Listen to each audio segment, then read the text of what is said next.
Nós encontramos aqui um relato fantástico da biografia, da história deste sujeito chamado Caleb. Ele é uma inspiração para qualquer pessoa, em qualquer tempo, em qualquer década, em qualquer século, em qualquer milênio. Isso ocorreu por volta de 1400 e alguma coisa antes de Cristo, 1440, 41, 42 antes de Cristo. E ainda hoje é fonte de tremenda inspiração esse sujeito. Quando nós lemos a palavra, a história da saída do povo do Egito indo rumo a Canaã, a terra prometida. Eles passaram 400 anos lá foram oprimidos, e um dia Deus mandou Moisés retirar o povo de lá.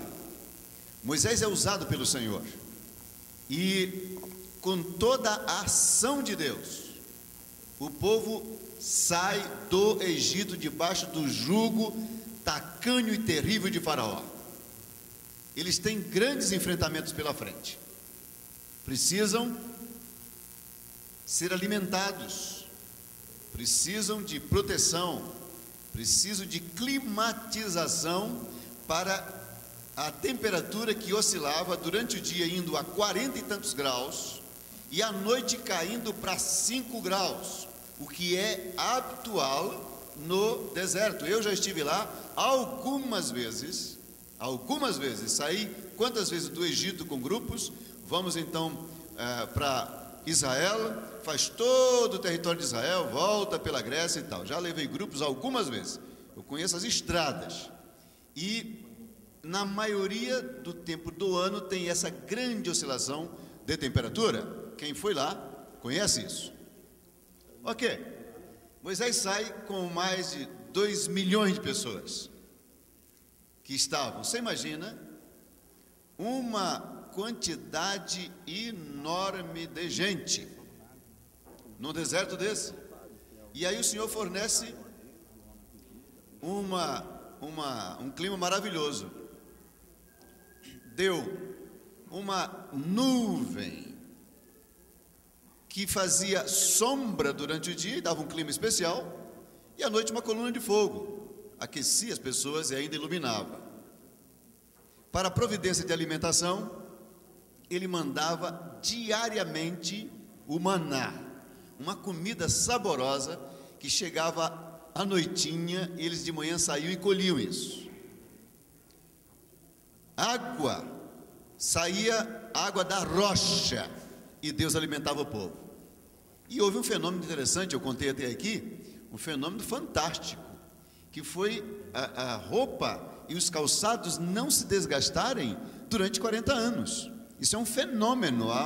A matéria, a molécula, o átomo preservou-se ali, e as pessoas ficaram 40 anos com a mesma roupa, não se estragava, e nem os calçados. Está na Bíblia, não é? Você imagina isso? Que coisa fantástica. Já pensou tu comprar um tipo de blusa, uma camisa, uma calça, um vestido, e isso durar 40 anos, mantendo a mesma cor, a mesma textura do tecido, igualzinho durante 40 anos. Isso é um negócio fantástico. Só economia que você faria, então.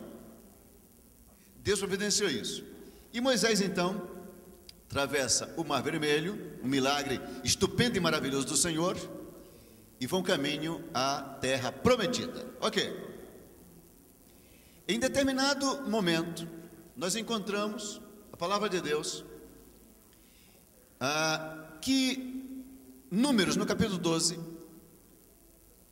Moisés seleciona de cada tribo um homem e os envia para espiar a terra que futuramente eles conquistariam, como promessa do Senhor.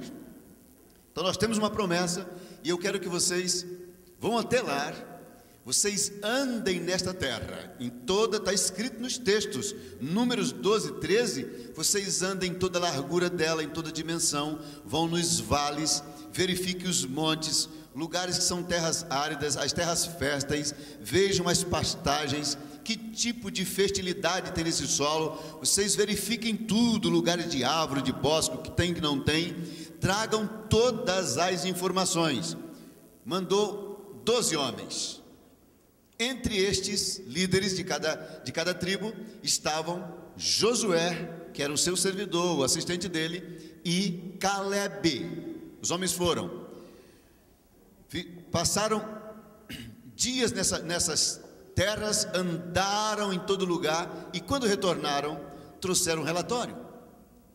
Inicialmente, Josué e Calebe disseram a Moisés, Arão, toda a liderança e o povo, que a terra era muito boa, terra fértil, abençoada. Trouxeram um cacho de uva enorme, um homem pegaram uma vara assim, e um colocou no ombro e outro no outro, porque era tão grande, para provar que o solo era maravilhoso, era muito bom. Trouxeram, demonstraram isso, degustaram o sabor desse enorme cacho de uva, falaram da produtividade existente lá, e disseram a verdade também, disseram, agora é o seguinte, a terra tem cidades fortificadas, tem homens gigantes, existe adversidades, porém, se o Senhor nos prometeu, Ele vai nos dar a terra. Foram os relatórios dos dois, Josué e Calebe. Os 10 ouviram o relatório, balançaram a cabeça, olharam para Moisés e Arão, e os outros lhe disseram, nós não concordamos com isso, não concordamos. Capítulo 14 inicia dizendo que houve uma sedição, uma rebelião, uma contestação. 10 homens, cada um deu o seu relatório. Você imagina, um sujeito fala uma coisa negativa, dizendo, não é isso não. Sabe o que eles disseram? De fato, nós vimos lá, parte do que eles disseram está verdade. A terra é boa, ela é fértil, tem muita riqueza, de fato manda leite e mel, só que é impossível conquistá-la. Eles têm cidades fortificadas, homens gigantes, nós diante da vida deles, diante deles, o nosso tamanho parecia gafanhoto. Você vê que os sujeitos maximizaram a grandeza dos homens da terra e minimizaram eles. Você pensou, um sujeito, eles tinham medianos, 1,70, 72, 75, sabe o que eles disseram? Disseram que eram gafanhotos diante dos homens. Isso é pavor, isso é uma paranoia, um medo terrível que se apossou desses sujeitos. E eles disseram, não, nós não conquistaremos. Quando eles disseram isso, um falou, outro falou, chegou no 10º. Toda a assembleia, toda a população, e a multidão era enorme, e você falava aqui, e tinha os repetidores que falavam lá, pois não tinha os extensores de som que nós temos hoje. Então um falava, depois outro gritava em cima da pedra, gritava para lá, ele disse isso, e até o final da enorme assembleia que estava reunida. Quando terminaram de dizer, sugestão desses homens, Moisés, Josué, Calebe, Arão e tantos quantos com eles concordam, deverão morrer, porque nos trouxeram para morrer nesse deserto. Vamos matar esses caras e vamos voltar, porque este projeto não dá certo. E pegaram em pedras para apedrejar esses homens. Quando pegaram em pedras, aí houve uma intervenção divina, a glória de Deus, sei lá, no formato de uma névoa, de uma nuvem esplendorosa, uma voz estrondosa sai de dentro. Todo mundo caiu de rosto no chão, humilhadinho, soltaram as pedras e caíram no chão. Era a voz do Todo-Poderoso. O Senhor disse, Moisés, minha decisão agora é matar todos que se rebelarem e não crerem na minha palavra, não crerem nas minhas promessas. Vou liquidar com eles, excluí-los totalmente, todos vão morrer agora. E eu vou pegar você, com os que estão aí, que obedeceram, faço outra nação. E lá na frente, adia o projeto, lá na frente eu darei para vocês. Moisés disse, Senhor, por favor, não faça um negócio desse. Sabe o que é que vão dizer lá no Egito? Que tu não foste competente para levar o povo à terra prometida, desistiu, por isso tu matou todo mundo. Isso vai ser uma decepção, não é possível. Então, Senhor, por causa do teu próprio nome, da tua honra, não faça isso. Eu vou te pedir uma coisa: perdoa, Senhor, o povo que pecou contra ti. Perdoa, Senhor, dá uma chance para eles. Olha, Senhor, se tu não fizer isso, tu pode me matar também. Eu vou ficar absolutamente envergonhado diante de tudo quanto nós dissemos lá no Egito. Então, pode me matar também. O Senhor disse: não, então eu te escutei, eu te ouvi, vou deixá-los vivos. Agora tem um detalhe, quando todo mundo que saiu, que tem idade de 20 anos, não vão ficar vivos, morrerão durante a caminhada, tá? Só os filhos deles vão herdar a terra prometida, as promessas que fiz. Esses que tiveram atitude no coração assim, não vão viver. Agora, Josué e Calebe, que são homens já adultos, com essa idade de 40 anos, estes vão herdar. Eu prometo, eles vão. E você, Moisés, ao repartir as terras, você vai designar herança para Josué e Calebe. O Senhor falaram naquele dia. Ok. O tempo foi passando, Moisés é levado pelo Senhor, morre, e Josué assume no seu lugar a liderança. Eles continuam, no meio dessa caminhada vai morrendo gente, o tempo vai passando. Quando então Josué assume, Josué está daquém do Jordão, ele assume, ali já houve as primeiras conquistas, havia essa região de Gilgal, portanto uma região muito boa, tinha vales férteis, o pessoal da região já criava gado, ovelhas. O pessoal que criava gado disseram assim: nós ficamos por aqui, vamos ficar daqui no Jordão, porque as terras são ótimas para a criação.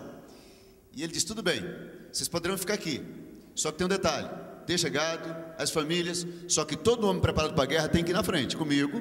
Nós vamos atravessar o Jordão, conquistar as cidades fortificadas, para a gente entregar isso aos outros, as outras heranças. Vocês não podem ficar aqui de braços cruzados, na boa aqui, no estado de conforto, tem que ir. Ok, concordaram, e eles avançam, e vão então, a primeira grande barreira era atravessar o Jordão, e Deus abriu o Jordão, eles passaram, um fenômeno fantástico, a água parou, fez um barreirão aqui, enorme, uma barragem, segurando no nada, só na palavra de Deus.